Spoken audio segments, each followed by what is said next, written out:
Nigeria waa dal federaal ah oo dhaca galbeedka Afrika, wuxuuna ka kooban yahay 36 maamul goboleed iyo xarunta dhexe ee federaalka oo ah caasimadda Abuja. Abuja waxaa la aasaasay 80-maadkii, waliba si casri ah oo ka duwan magaalooyinka kale si looga dhigo caasimadda Nigeria. Waa dal dimuqraadi ah, waxaana shardi ah qofka codeynaya waqtiga doorashada inuusan ka yaraan 18 sano. boqolkiiba 50 dadka dalkan waa muslimiin, halka ay Kirishtaanku yihiin boqolkiiba 40. Muslimiintu badankoodu waxay ku nool yihiin waqooyiga dalka, halka Kirishtaanku ku badan yihiin koonfurta. waxaana kala duwan waqtiyada la shaqeeyo ee dalkan. waqooyiga oo muslimiintu ku badan yihiinna lagama shaqeeyo maalinta Jimcaha, halka aan koonfurta laga shaqeyn Axadda. dadka la yiraahdo Nog waa kuwa ugu horeeyay ee Nigeria dega.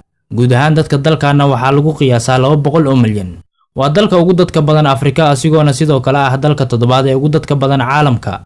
waxaana la qiyaasayaa 2050 in dadka dalkan noqon doonaan 400 oo milyan, maadaama uu yahay dalka ugu badan ee mataanuhu ku dhashaan.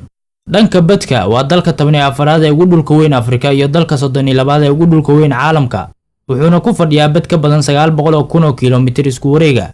waxaa ku nool 250 qowmiyadood oo ugu caansan yihiin qowmiyadaha Hausa iyo Fulani oo boqolkiiba 29 ka ah dadka dalkan.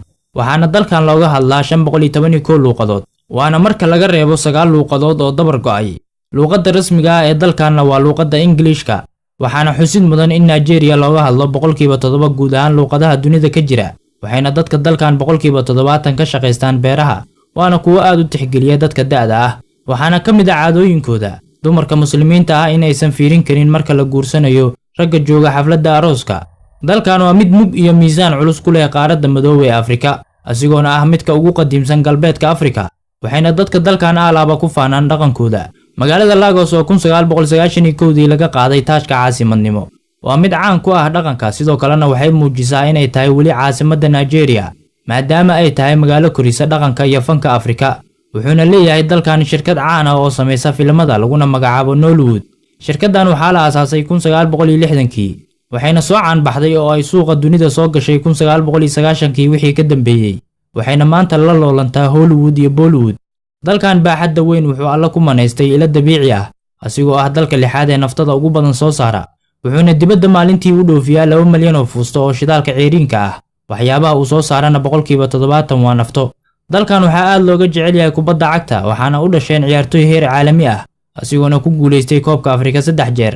dalkan waxaa ka soo jeeda ninka ugu taajirsan Afrika ee lagu magacaabo Aliko Dangote oo haysta lacag ka badan 12 bilyan oo dollar.